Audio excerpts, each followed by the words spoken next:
This Family Life News podcast is made possible by the support of listeners like you.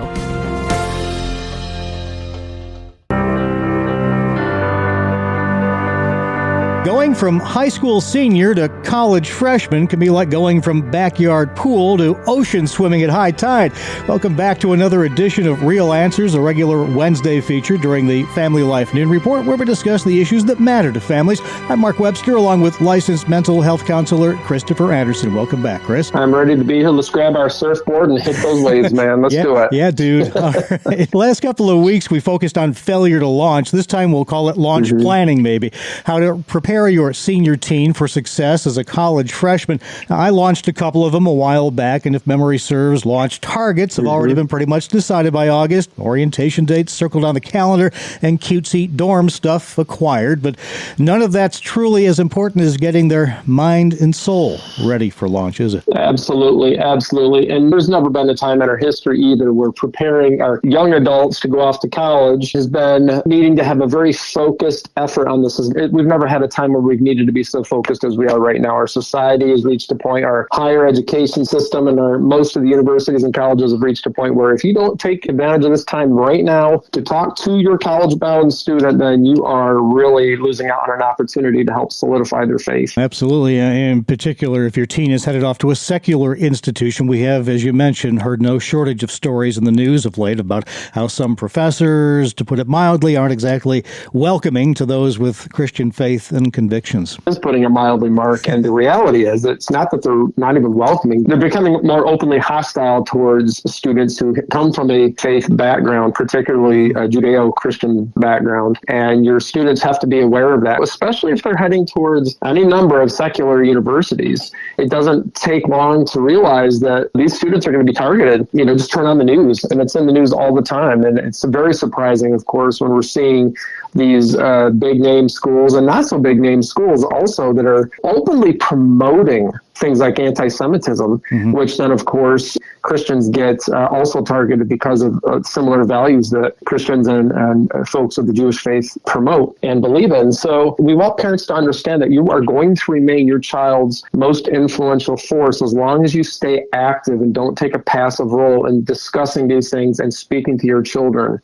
Okay, and so that's really the basis of what we're talking about. And we talked about the professors and the institutions themselves. I did see a study by Navigators that said the friends that a student makes on their first few days on campus often can also determine the trajectory of his or her faith during those years. Oh, absolutely. And as a parent, I highly recommend, if your student hasn't done this already, sitting down with them and looking at the school's website, looking for faith organizations that are already on campus and connecting them ahead of time. In other words, even before you arrive on campus, and I know for a lot of freshmen, they're already either on campus now or within this week or next, they will be heading to campus. So definitely get on the website, look for contact names and phone numbers and email addresses or whatever of folks in faith organizations that are on campuses so that you can get them plugged in right away. I know that when I think back to my very first week of college and being dropped off and, I'm up in my dorm room and I really to this day can't figure out how I got matched with that first roommate.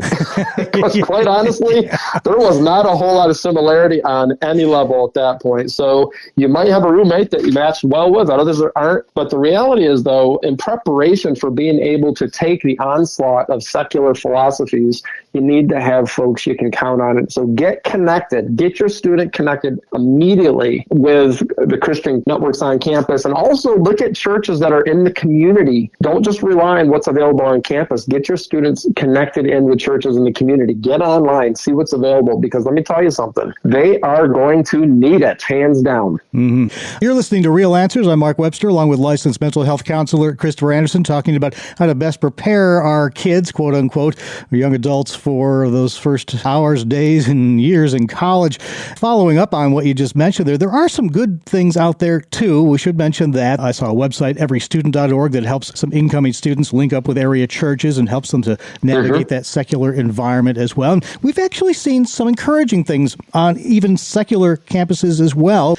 We've seen some encouraging things happening on some campuses lately, mass baptisms, thousands of students who are out there looking for answers and finding them in Christ. It was interesting, too, Mark, to follow up on that. We just saw this week that there were several thousand people attended a revival service in of all places, Portland, Oregon.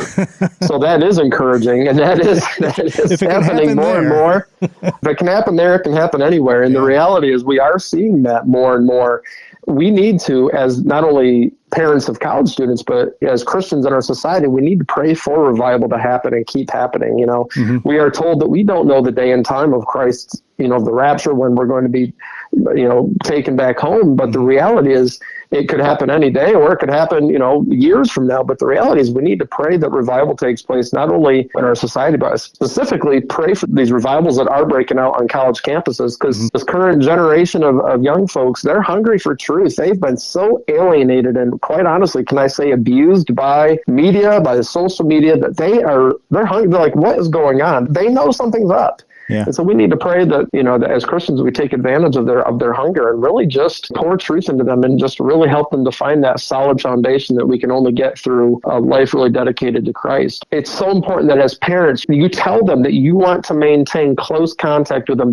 You do not want to pry. You're not attempting to pry, but you need to help your student to understand that you taking a close personal interest in what they're learning is vital in helping you as parents to counteract some of the garbage that they're going to be learning in a lot of these classrooms, unfortunately, and let your students know that you're not trying to pry, that you are trusting them, but you need to be there for them as an ally, and that they can come to you with any questions. And also involve your pastors and the leaders in your church. If you're not sure as a parent about some philosophy, just by all means ask. Don't let pride get in the way. You find the answers and you help your kids to understand so that you can be their ally. And by all means, if they are being targeted, let me tell you something, folks. You need to get folks on your side. The Alliance Defending Freedom is a Christian legal firm, as well as First Liberty Institute. Both these are legal firms that can offer legal support to folks that are being unfairly persecuted and potentially illegally singled out on these college campuses. We're seeing a big move away right now. The current administration is going after a lot of these campuses for anti-Semitism, which is about time. It's great to see it happening, but your students have to be prepared that this is the type of thing they're going to find out, and just not to necessarily scare the kids away, but at the same time, don't let them feel like they're alone in this. As a parent, you need to fight this, and you need to pursue other resources if it comes to it. Back when I was going to college, the theme was fight for your right to party.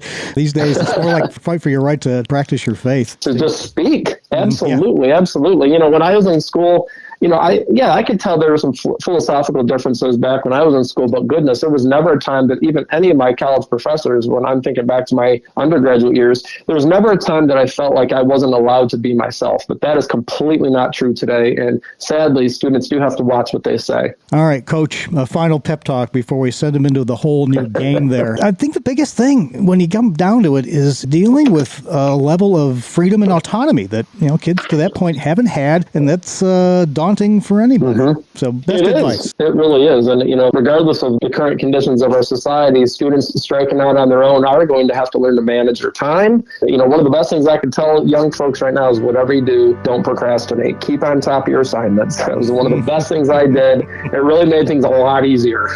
I wish you'd have been around when I was going to college to give me that advice. Oh, well. Anyway, you've been listening to Real Answers, a Wednesday feature of the Family Life Noon Report, where we discuss the issues important to families with licensed mental health counselor Christopher Anderson. Thanks as always, Chris. My pleasure, Mark.